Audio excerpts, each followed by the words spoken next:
よろしくお願いします。はい、はじめまして、田中公明です。見ないです。それではですね、今から我が子を考える大人にするためにというタイトルで報告させていただきます。まず最初にですね、敷平先生はじめ TOC の普及にご尽力されている方々にお礼申し上げます。そういったですね、いろんな機会がなければ私は学ぶことができませんでした。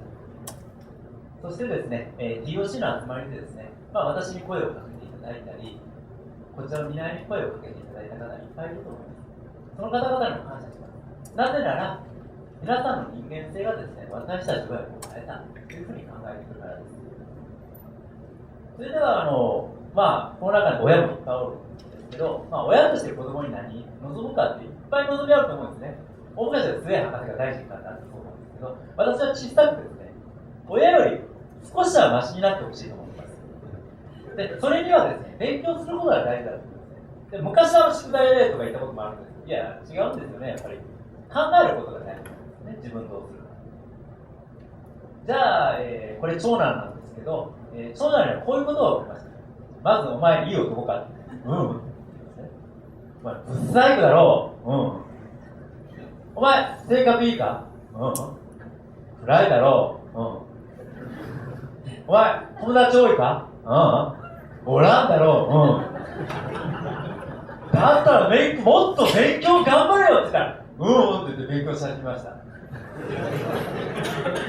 も、これ、お前こんなことやって勉強する気になる？いや、しないね。そうですよね。で、じゃあ、この娘に対してですね、どういうふうに言おうかって考えてました。まず勉強しようって言ったことあるんですけど、言われて勉強することはありません。基本的に子供はですね、親の言うことを聞きません。はい、これはわかります。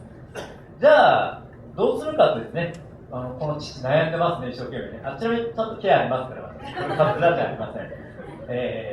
じゃあ、親自身がですね、見本になるように勉強したらどうかということを考えました。例えば、休みの日はですね、研究会教、当時 TOC はやってなかったんですけど、どこどこの秘密工学の秘密工学研究会教、勉強会教というふうにしました。夜はですね、英語の資格、トイプロペラ取らなきゃいけないんですから、会社の都合上で、一生懸命夜は英語の勉強をしてました。前はですね、フィリピンとつないでですね、変な噂も立ったんですけど、フィリピンの英語会話教室につないでやってました。そうするとですね、娘変わったかなと思うことだったんですね。学校の友達がですね、大人になると勉強しなくていいよねって言ってたんですよね。それに対して。何言ってるの？大人になるともっと勉強しなきゃいけないんだよ。これ喜びましたね。やったと。変な誤解を受けながら一生懸命勉強した甲斐があったということです。しかしですね、なんか娘の行動変わらないような気がするんですね。で、ある日将来の気持ちで話したんです。で、小説を読んで、私は何々何になりたい。でも、勉強すれば、いや、こんな感じでやるんですよね。小説の主人公ですので、絶対努力はやりませんよね。漫画の主人公でもそうですよね。ゴムゴムのなんとかって言っても、すごい労力をすぐ身につけてますので、全然やる気ないです、そういう意味では。じゃあですね、お前に対して、アホか、そんなことだってなるわけねえだろう言いたいんですけど、言わないことが大事です。全部気長に行かなきゃいかん。ということです。じゃあどうするかというと、そうだ、TOC に行こうということを考えました。なんでかというとですね、まず考えてないんですね。自分のなりたい職がイメージあって、考えることっていうのはやっぱり大事だと思って、何かなりたいものがあったら、そこに向かってですね、何かをやっていかないと。そのためには考えることが大事です。ということです。もう一つ大きなところがですね、後で述べますけど、ここが大事だと思います。多くの実際に活躍されている方がお見えになりましたね。グループの方々、あるいは今この実際にいられる方、そんな小説とかネットの知識ではなくてですね、こういったリアリティのある人と会うことによって、この子の考えが変わってくれるのではないかということを期待しました。じゃあですね、学んだ結果について、実際の娘の方から話してもらいたいと思いま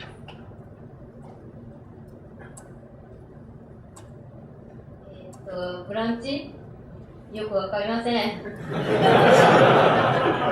クラウド難しすぎます。でも、多くの分かったことがあります。それは、物事はつながっているということ、原因と結果、コーズ&エフェクトがあるということです。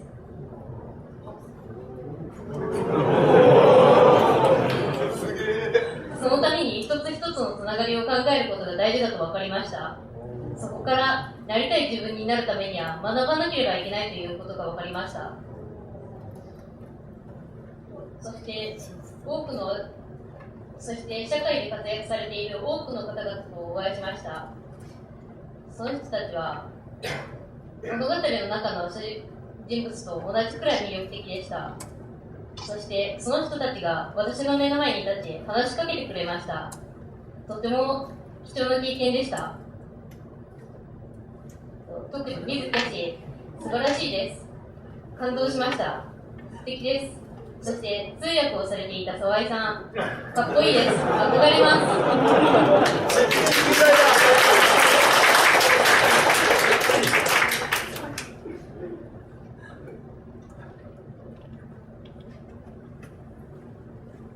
そしてそのような素敵な人になるためにはどうしたらいいか。まずは勉強することが大事です。目標として2013年の TOCFE でキャシーに英語で話しかけ、自分のこととか将来のこととかを話したいと思っています。今、英語の勉強をしています。英語の勉強をして、昨年のクリスマスにクリスマスのイラストと父の指導を受けて、クリスマスのメールを送りました。私は大学に行って勉強をして、皆さんのような人になりたいと思っています。ここでですね、分かったことがありまして、TOC は素晴らしい手法なんですね。ただ手法というとですね、仕事柄ですね、星の数があるのを知ってます。で、いっぱい魅力的な手法があります。